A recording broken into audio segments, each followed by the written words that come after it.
Hey everyone, it's Spencer Haws here with NichePursuits.com. Welcome back to the Niche Pursuits podcast. Today I've got a great guest interview. I have Harsh Agrawal from ShoutMeLoud.com. And if you've been in the blogging and online marketing space for a while, you've probably come across ShoutMeLoud. It gets over 1 million page views a month and makes pretty good money. Harsh is somebody that I've known about for a long time, but we never connected and never chatted until just a couple of months ago. We started chatting about Link Whisper is kind of how we started the conversation. And that led to, why don't you come on the podcast? Harsh has done a lot of really amazing things with his blog. He's been awarded a lot of awards in India for his blog. He's spoken at a lot of conferences, and Shout Me Loud has allowed him to enjoy a lot of freedoms, to be able to travel, to be able to pursue a lot of other ventures that we talk about a little bit here in the interview. But I wanted to get him on to discuss his journey, how he built Shout Me Loud, why he started it. And so we'll hear why he did that, how he had his first article go viral on dig.com, if you remember the days of Dig, and how he's making money and how he's grown the site. We dive into a lot of strategies, SEO strategies, and other things, including once you get a site that's so big, how do you ensure that you're not cannibalizing your content? How do you come up with new content ideas when you have already 1,000 blog posts on there? And so we're going to jump into all of that. And then a topic that Harsh really enjoys a lot, a bit more, is work-life balance, how he manages that, some productivity hacks that he has to share, and even meditation. We jump into that as well. And then, of course, all throughout, he has a lot of great advice for bloggers, how they can grow their businesses and start to achieve some success. I'm super excited to have finally connected with Harsh and to have him on the podcast. So I truly hope that you do enjoy the interview.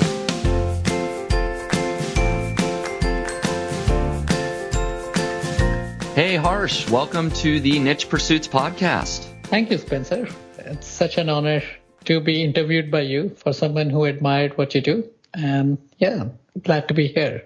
Thank you so much. It is great to have you on the podcast. You are somebody that I've been following along and aware of for many years. We've both been blogging for basically over 10 years at this point, and we'd never really connected until recently.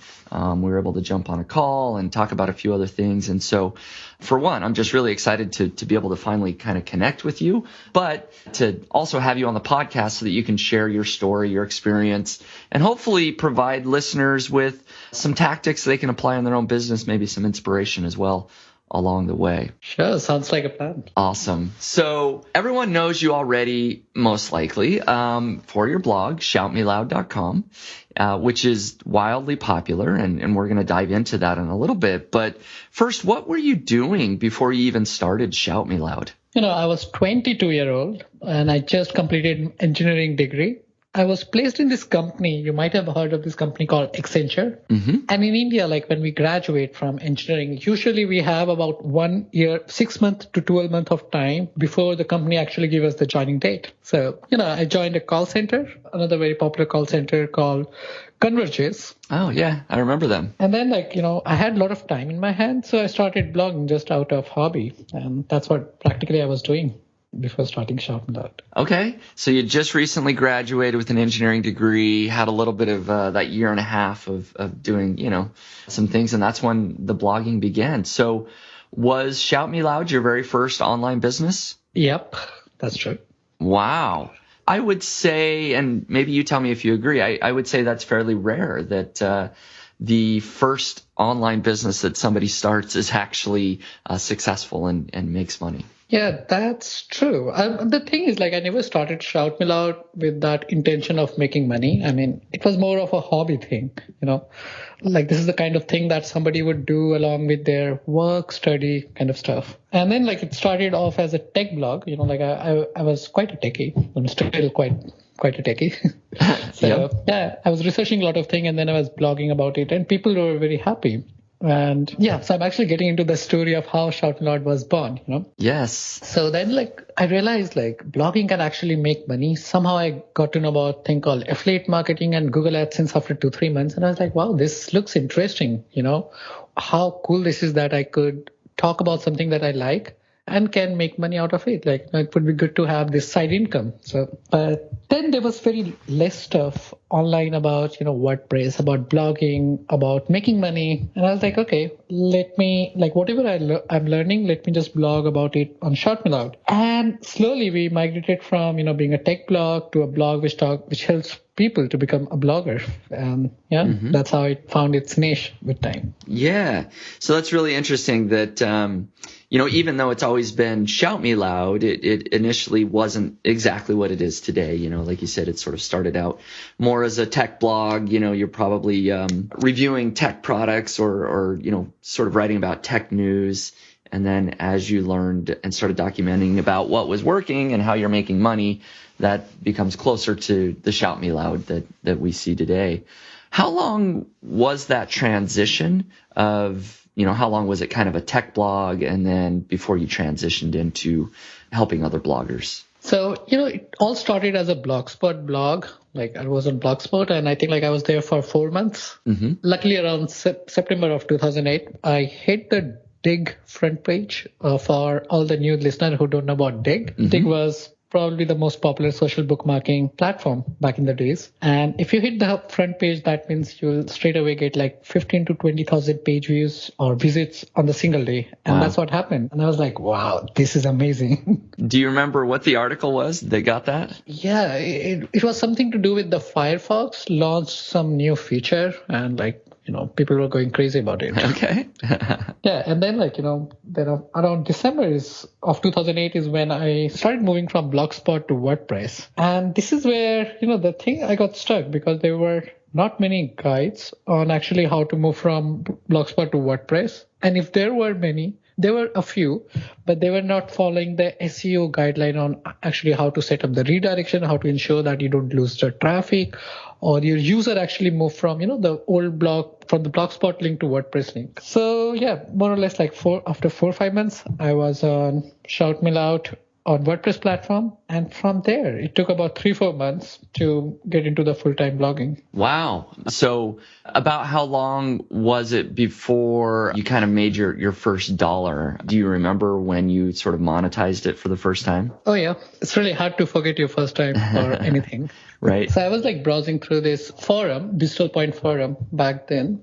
And then there was this gentleman from Australia and he needed some help with his Google Webmaster Tool. Okay. So I was like, okay, I'll help you. And I helped him. And then he was like, dude, what's your PayPal address? Let me PayPal you something. And I was like, okay. I mean, I was just helping him without knowing that he's going to pay me or I'm going to get paid. And actually back then, that making money online was more of a taboo. It can't be real kind of thing. And right. Yeah, that's where I signed up for PayPal. And I was blown away with this idea that I can actually, receive money from somewhere outside India within minutes. Right. And I guess it was $15 or something. Yeah, but that's how I made my first ever income online. Very exciting. And so it sounds like it was less than a year after you had started the blog that you decided to do it full time. Is that right? Yep, that's true. And was it at that point really bringing in enough to sustain you full time as far as income? Oh, yeah. After 6-7 months, after a few months, I was in this stage where my company asked me to join them. All right. And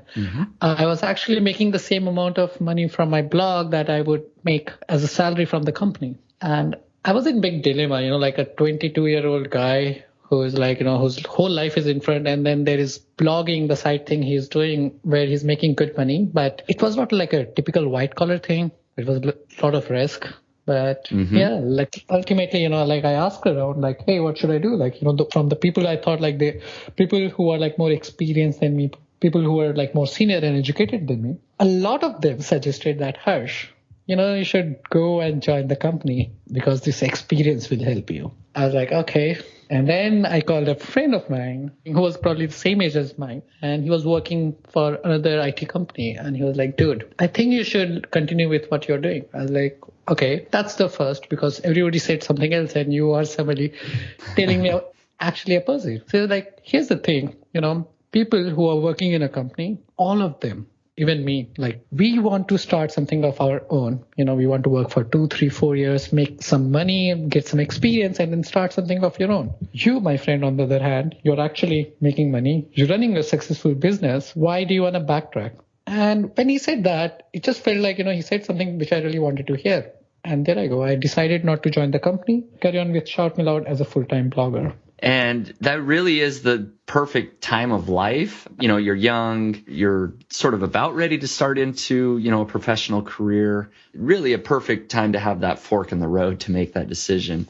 And so the timing is pretty good. I think you made the right decision. Yeah, it all just turned out to be good. Absolutely. And so at the time that you quit your job, how was ShoutMeLoud making most of its money? Was it affiliate marketing and maybe display ads or something like that? Yeah, so I always believe in never put all your eggs in one basket. And that's exactly what I was doing back then. I was using a threefold strategy. I was using affiliate marketing. I was also using Google AdSense. And I was also offering certain services, especially that Blogspot to WordPress migration service and WordPress SEO service, which was bringing most of the income back then. Okay. We're going to talk a little bit, about ShoutMeLoud today. It's been, a number of years since you quit your job. But before we jump into how successful it's truly become, I wanted to talk just a little bit about sort of the freedoms that blogging has given you. If you think about, you could have gone into this full-time professional job versus blogging, what sort of freedoms has blogging given you over traditional employment? I think the biggest thing it has given me is that freedom to do whatever and whenever I want. Freedom to, give me that freedom to wake up at any point of any time of the day and sleep at any time of the day. Yeah. Then freedom to explore, travel the world, freedom to meet with and connect with the like-minded people like the way we are doing right now. Mm-hmm. I don't know if my full-time job would have given me that. Then it has made me a person who can take more challenging role because, being a blogger is same as running it is like running a full-time business. That means you have to take so many decisions every day. You have to work with so many people. Working as a full-time, I would have probably grown in my career, by 20% every year if I'm outperforming everyone. But here, every day, I'm living as if it's a new day. And that's what blogging has given me so far. That's awesome. Yeah, I agree. I echo the ability to have that freedom, having the autonomy to work on your own business and to take it in any direction you want. And as cliche as that is, but to not have a boss, to not have somebody else telling you what to do, it really is big and can alleviate a lot of stress because you feel like you're truly in control. And one of the cool things that you did mention that you've had the ability to travel, and I noticed on your blog that you're able to visit Antarctica not too long ago. What was that like? It was like traveling to alien world. There was hardly anything. It was the most cleanest and less noisiest place I've ever been, surrounded by penguins. And then I saw a lot of whales. It was quite an experience. So I feel very lucky. And if it won't be blogging, I don't think I would have been there. Yeah, no, that's very cool. I have never been there, but I might have to put it on my bucket list of to do places to visit. Yeah, look forward to seeing your updates from Antarctica. Give me a couple of years. We'll have to plan that out for sure. Now let's jump back into ShoutMeLoud. I'd like you to sort of share the success of ShoutMeLoud a little bit. Are you willing to share how much traffic the site gets and kind of where the traffic is coming from? We are very transparent when it comes to whatever we do. And I think that's because it is what helps people to really see the power of blogging. So in terms of traffic, we are doing currently about 1 million page views a month. And most of our traffic, 80% of our traffic is organic, comes from search engine, because I think SEO is one of our, superpower. Mm-hmm. And rest, we have referral traffic, social media traffic, but then it's all distributed after that. Yeah, congrats, first of all. 1 million page views a month is huge. That's a ton of visitors every month, and to get most of it from Google is a great accomplishment. Thank you. We will dive in here just a little bit about how you're getting that traffic from Google and some of the strategies there in a second. But are you also willing to share any income details for ShoutMeLoud? Yeah, so for the first few years, for the first 9 years actually, we published our monthly income report where we shared however, and in what ways we are making money. So the last time when I checked, it was about $50,000. That was in 2018. And unfortunately, I don't have the exact current data, Spencer. but that's the one which I have. So a pretty significant income, and more than I'm sure you would have been making a full-time job had you taken that route. Definitely. So doing very well. Again, I just want to congratulate you. I don't know what percentile that puts you in the blogger world, but it's certainly in the top 1% of, bloggers. Many try, but very few are able to make that amount of money. So congrats. Thanks again. Where is that income coming from? What are the main income sources? I know we already talked a little bit about, affiliate marketing, display ads, but I guess two-pronged question. What are sort of the top revenue sources? Like if there's specifically, hosting or something like that. Then B, or second part to that question, are you still doing any services or, how you were helping with migration from Blogspot before? Let me add this answer in a way so that a lot of our listeners can take away a lot of new ideas. Okay, all right? Great. So yeah, we stopped using Google AdSense or display ads altogether in lieu of, number one is affiliate marketing. So, and apart from, rather than displaying ads from Google AdSense, since we know who our audience is, we started displaying very targeted ads. We are using WordPress as our platform, and we're using this plugin called WP Advanced Ads. So what we do is we show very highly targeted ads, display ads, the banner ads on each and every blog post. They convert really well. We also use something called Opt-in Monster, which is a very popular pop-up plugin. And we use the exit intent technology of that plugin to show highly targeted ads to the people who are about to exit our pages. And this is something I would highly recommend every blogger to try. It would definitely have really high conversion rate for most of us. So to clarify that, so is each page different essentially? It's whatever subject they're reading about that particular page, the pop-up will be different? Yes. So we create cluster initially, let's say, we start with SEO as a cluster. Mm-hmm. And then we start filtering out more highly targeted, we probably pick 2-3 articles and then just show one ad on them, things like that. Yeah. And another way, which is renting out your space. So especially if you have a blog where you are already ranking on the first page for, let's say listicle kind of articles, or even if it's not listicle, even if it's a good article, right? Mm-hmm. So there are brands who are going to reach out and they'll be like, hey, I want to be listed there, or I want to be listed on your website. Now you can actually start renting out a spot on those high ranking pages. And rather than, usually you may be charging $500 or $2,000 for a review article. Here, since you're already ranking really high, you can actually rent out those spots for, let's say, $1,000 for a year. And this is something which I've started doing since last 1.5 years, and it has been working out pretty good.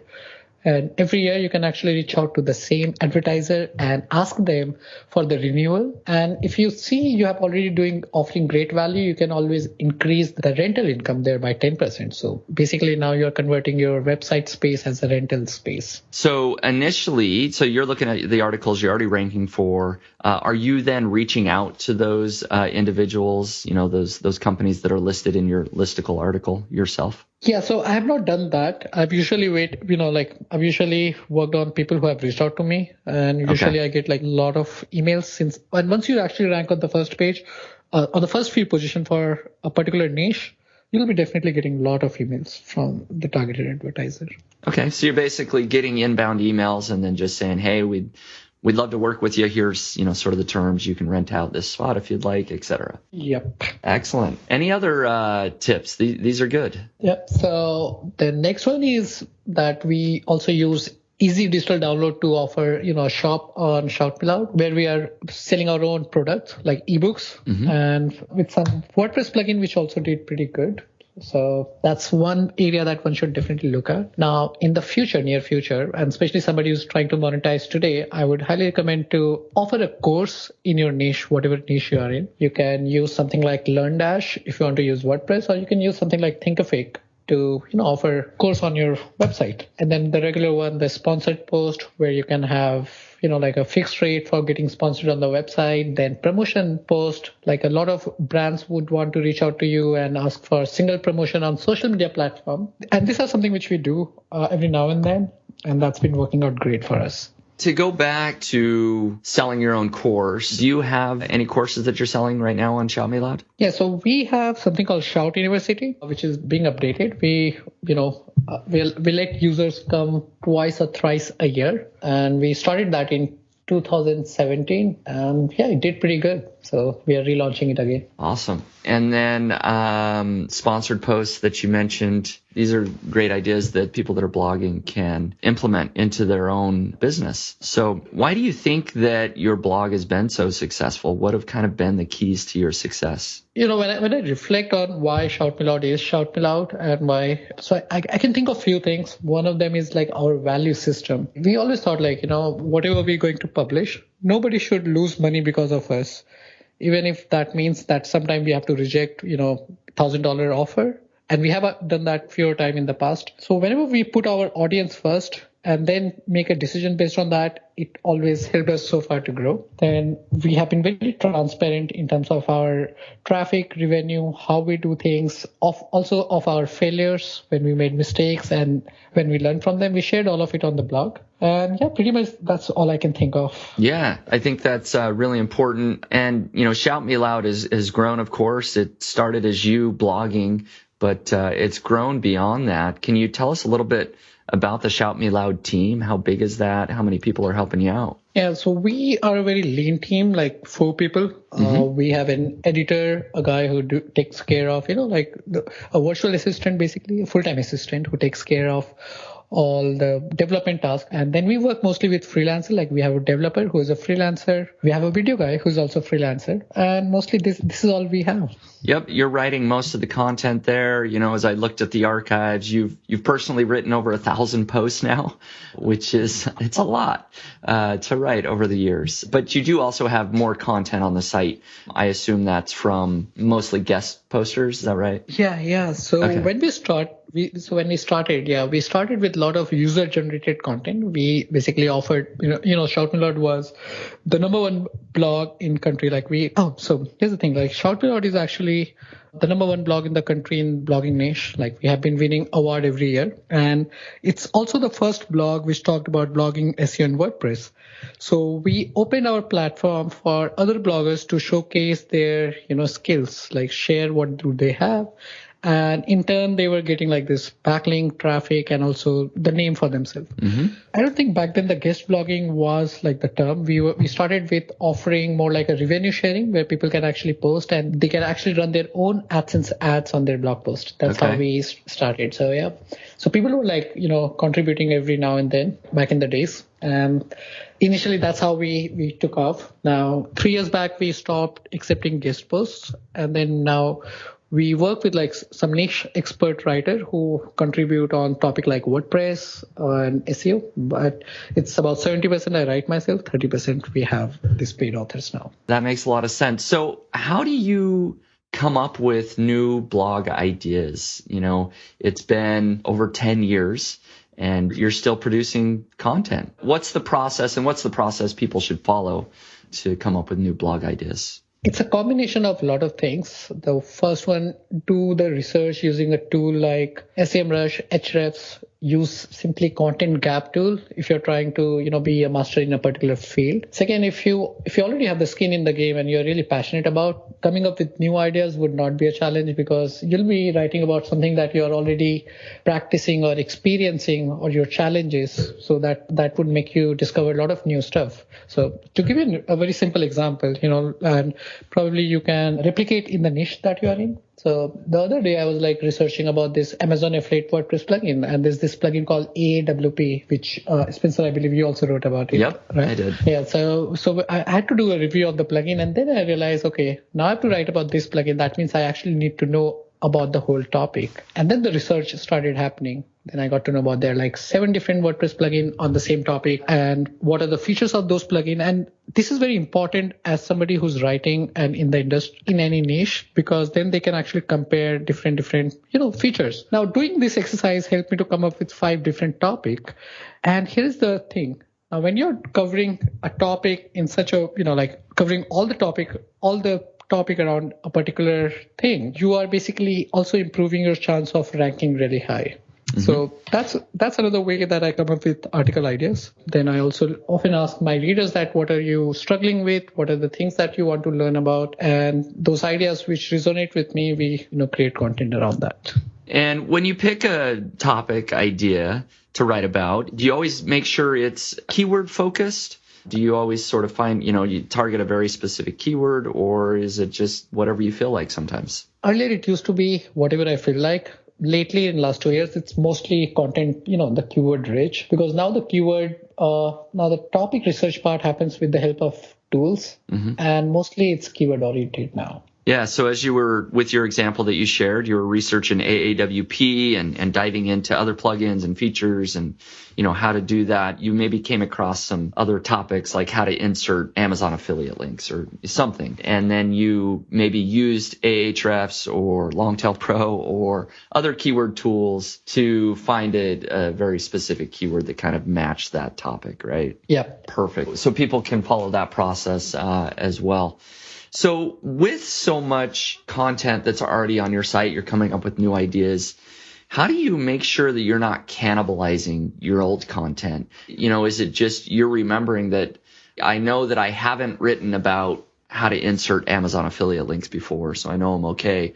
Or, is there a process there to make sure you're not duplicating, content? Yeah, that's a very interesting question, Spencer. And somebody who has been blogging from last 10 years, I believe you must have had some experience with this. I've had a lot, and that's why I'm asking it. I'm hoping you have a good way not to do it anymore.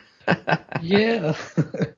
So, earlier, I never bothered about this. And usually Google was very smart to not penalize website with the cannibalized content. Hey, but for the listener who actually don't know what cannibalization is, it's basically you write 2 or 3 different articles on the same keyword. Yep. And that confuses Google that which article should I rank for that particular target keyword. Sometimes it also happens that, you may have written 2-3 posts on different topic, which sounds similar, but the way you have done internal linking actually passing on, confuses Google that, okay, this particular article is about blue marble and things like that. Yeah, no, I agree. And that it becomes more of a problem as you blog for many years, right?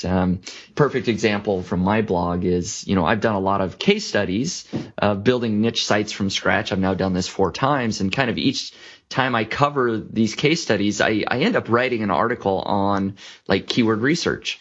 And so I found recently that I've got several articles on my site that really kind of are all about keyword research. And that's a problem because Google, it doesn't know which article to rank. I've got, 4 articles on the same subject. So there needs to be focus. There needs to be a way to tell Google which one of these is the most important. And I know it takes away the natural way of blogging. Now it has become more mechanical because of this, but unfortunately that's how things work now. So, last year, around March, April, our traffic plumped by 50%. Okay. Wow. And it just felt like Google Panda all over again. And I was like, okay, what am I doing wrong? Because I've been taking utmost care whenever I'm publishing a new content. So when I looked deeply into it, I realized, okay, I'm affected by cannibalization. And now the journey of fixing the cannibalization issue started. So here's what I did, and something a lot of us who was affected by cannibalization can probably copy. So you should start with the content audit, where you basically pick one category at a time. Okay. Try to put the similar article in a group, or maybe you can use a tool called Ahrefs, which actually help you to find content which are cannibalized, which is a great place to start, by the way. So once you find those content which are actually cannibalized, basically 2 or 3 articles which are trying to rank for same or similar keyword. Now it's up to you to make this decision that what do you want to do with the other 2 articles. Which one of them you want to rank higher. So what you can do is there are a few things you can do here. You can use canonicalization to, pass on the link juice from 2 of these articles to 1 article that you want to rank higher. You can trash one of the article completely, or you can no index them. So these are the few options that you have. And in my study, what I've seen is when I fix one cannibalized, keyword, it improves the ranking of overall website by great extent. And single cannibalized article or single cannibalized keyword can decrease the ranking of your overall website by a significant portion. Yeah. And I didn't know this coming segment to the podcast interview. It was just a question I was curious about, the cannibalization, but it sounds like that was the cause of a decrease in traffic, a year ago or something, is what you're saying, and that you're now putting in a lot of effort to fix that. And have you seen improvements? Oh, yeah. So, this January, the last update, we saw improvement in September update. The final update, I saw it in this January update, and we are back on the track. So, Good. Yeah, this is something tried and tested. It works. Good. And you would say that for the most part, you think those improvements came because of cleaning up the old articles? Yes. A lot of restructuring, a lot of, connecting the dots, like basically merging the content, deleting the content, and it helps. Yeah, very good. Well, I'm kind of in the middle of that myself with niche pursuits. Like I said, I'm aware of a few articles where I've kind of duplicated my own content, and so I'm going through the process right now of cleaning that up. So it's good to hear that it's worked well for you to do that. So continuing on with the audit theme here, do you have any additional content audit process that you follow when you think about or want to update old content? Yeah. So, one of our biggest effort goes into like updating old content because we focus on quality over quantity. So every 6 months, we focus on a specific category. So on ShoutMeLoud, we focus on many categories like social media, SEO, WordPress plugin, WordPress hosting, WordPress themes. So let's say we pick a category called WordPress plugin. And we have a content audit sheet where we put things like target keyword, the volume of those keywords, stuff like, reading grade, sentence, which are very hard to read. And this is something that we get from this free tool called Hemingway Editor. Then we also have stuff like internal links coming to this page and outbound link going from that particular pages. So usually what I do is I hire a VA or sometimes people from my team, like they simply work on this. So we put all this data on a Google sheet. We have a template. If you need, I could share that with you for your readers. That'd be awesome. And then we put Google Analytics data for last 3 months. And then from this exercise, I try to identify two things. Number one, the low performing content, which are not performing at all. Okay. And then the high performing content, which are outperforming all the content. Now, from the high performing content, we try to optimize them more for the conversion, passing on the link juice, making sure that those articles, those information is most accurate because they are already getting ton of traffic. So we have to ensure that the new traffic that we are getting, they get the maximum value out of it. Now, the low performing content, usually, there could be multiple reasons of them not performing. That could be the content is outdated, maybe it's a cannibalization issue, maybe the content has not been promoted. So we make decision based, then we manually review the content and then we make decision based on that, like do we update, rewrite, promote, or simply trash. That would be great if you could share that content audit spreadsheet or template that you have there. I think that is something I know that I've seen a lot of success as I've gone back and updated old content to make sure that it's still good. And anything else that you do to ensure that your content stays evergreen? Well, I follow my comments every day. So usually a lot of readers comment that, hey, this article, this tool is not working, or this information is outdated. And I make sure that those information is updated in time. But that's all I do right now. Very good. And then one other question based on content here, just a general question. I mean, you get so much traffic from Google, so much SEO traffic. Any other just SEO tips, things that have worked really well for you? So there's one thing which has come up recently. It's you might be using it already. It's breadcrumbs. Definitely use it. Then FAQ schema. I mean, it's not exactly for the traffic, but it is for making sure that your website stays future-proof. And it actually also helps in traffic indirectly because when you are, let's say you have written a topic on affiliate marketing, and then when you cover stuff like you pick those questions which Google already shows that people also ask, right? So if you're using Yoast SEO or any other popular SEO plugin, they have added this feature called FAQ schema. So using that, you can add Q&A within your article. It also helps you to increase the number of words on your article, make it more meaningful. Also appear on Google search as a Q&A. And you're also making your website future proof when people are going to use, and they're already using, like thing like Alexa or, the Google device to ask questions. So you are more likely increasing your chance to be appeared there. So this one is the internal links. And, you should make sure that you are doing a lot of contextual internal link on your website. A good example of this is Wikipedia. You might notice that apart from the fact that the Wikipedia have really high quality content, they update it very often. They also have a lot of internal links from one page to another. And it adds a lot of value for search engine as well as for the readers, because search engine can see like you are actually creating a topic cluster that, you have you have subtopic covered around one topic. Your user stays on your website for a longer period, and it gives a good signal to the search engine. So internal linking is a very important aspect. That's something we have been doing from last 10 years. Mm-hmm. And that's for the listener, that's how me and Spencer started talking recently when he launched his plugin Link Whisper. Yes. Which is, by the way, amazing. Thank you. I appreciate that. So, yep, I agree that internal linking is very important. So thanks for bringing that up. Yep. But one important thing, do mindful internal linking. It's not important that you should have like 50 internal link from one article to another. If it is irrelevant and if you're not doing mindfully, you might end up creating cannibalization issue and stuff like that. So Be mindful. Very good. You've been blogging for a long time, and there's always so much to do with your site. I mean, you could really probably spend 20 hours a day, right? If you wanted to, either producing new content, doing content audits, optimizing for SEO. But you also need to have a life outside of work. So how do you manage your work-life balance? I have a very fluid working style, even though I try to be as regular with things as I could. But I consider myself as quite creative and have a fluid working style. If you put me in a system, I basically break. So I do a few things I work when I enjoy and then take a break. Break means sometimes the break could be for 2 days, 3 days. I travel a lot. Now, there's one issue that happened, especially, with my, workaholic mindset is I was not giving enough time to my family. And then I realized the work-life balance, which we talk about, it's basically finding a balance between two of your love.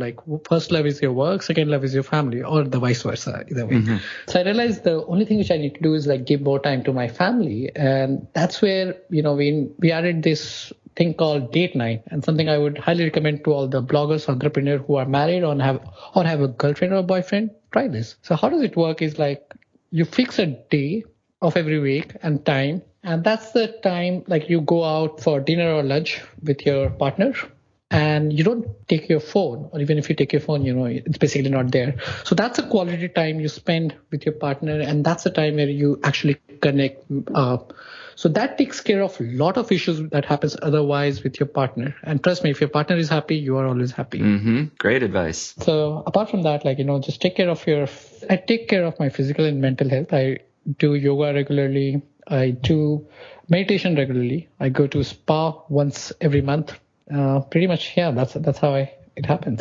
Tell me a little bit about your meditation experience and how that's helped you. What do you do exactly there? I knew about meditation, but I was never too much into it. And then a few years back, I was hitting that place where I feel like I have everything, but I'm not happy. And I was okay, there's something more should be there. And that's the time when I discovered more about meditation, that this could help you to stay centered and be more compassionate, be more mindful. And I was I started practicing it. I started reading it basically. So there was few book like The Power of Now, The Surrender Experiment, How to Walk. This book I read, and I read this book for 6 months. I've read many of these meditation and spirituality related books. Now, there was one thing which was common among all the books was meditate. And they were showing different technique of meditation, right? Mm-hmm. Now, I know one thing, you can't learn swimming by reading. Right. So looking for a way that I could actually meditate, apart from the fact that I was using, YouTube app, or you might have heard of this app called Headspace. Yes. So those apps were doing okay, but not to the point where I could feel okay, I'm doing enough. Now, that's where I learned about this new technique called, it's actually not new. It's a technique called Vipassana. And it's a 10-day thing, where you actually, go to a center for 10 days. It's completely free. When you go there, you actually submit your phone. You're not allowed to talk to anyone. You're not in touch with anyone outside the world. And for the 10 days, you simply meditate. You don't speak, and you're meditating from morning 4 to evening 8. Now, the first time when I did, it just started changing my life for good. And that is something which I've been practicing since then. It's been 3 years. Every year I go for, 10 days of such retreat. And then I practice meditation regularly. Now, for all the creative and non-creative people out there who have been hustling with life, trying to do things every day, I think adding meditation to your life would definitely would change and give you a larger than life perspective. Yeah, thank you for sharing. It's I agree that it's important to stay grounded, and the process that you follow there through meditation sounds like certainly has worked well for you. And so I think that's important to sort of stay in touch with yourself and things just outside of work. So, yep. And working, of course, is important, but we like to get as much done as possible in as little as time as possible. And so, do you have any productivity hacks that you can share with listeners? So I have a few things that I do, and they really help me. And feel free to pick any one of these tips that resonate with you. So definitely use a to-do list app. I use something called Todoist. Basically, your mind is there to think and not capture or memorize things. So whenever you get remember something like you have to do this particular task, rather than keeping it in your head, note it down. Use a to-do list app or just simply note it down on a diary or pen. Now, one of the challenges which I always faced is, getting things done, starting a project and then finishing it. Sometimes, I look into my to-do list and then I see oh shit, this is something I was supposed to do. Mm-hmm. And then last year I implemented this technique called getting things done by David Allen.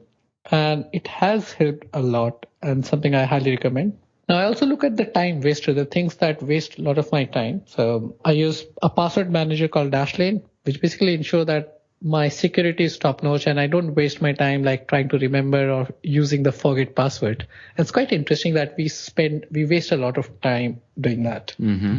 Now I plan my day and week in advance. So if tomorrow, whatever I have to do, I'll have at least 3 tasks designed for tomorrow. And I make sure that the first task that I'll be doing tomorrow is the toughest task of the day. Otherwise, I end up procrastinating that. And the last one, which is something especially we are so digital savvy. So start monitoring your time, your habits on how you're spending your time online, on your computer or on your mobile. You can use something like a rescue time, which basically help you to analyze that where have you spent your time daily or weekly or even yearly.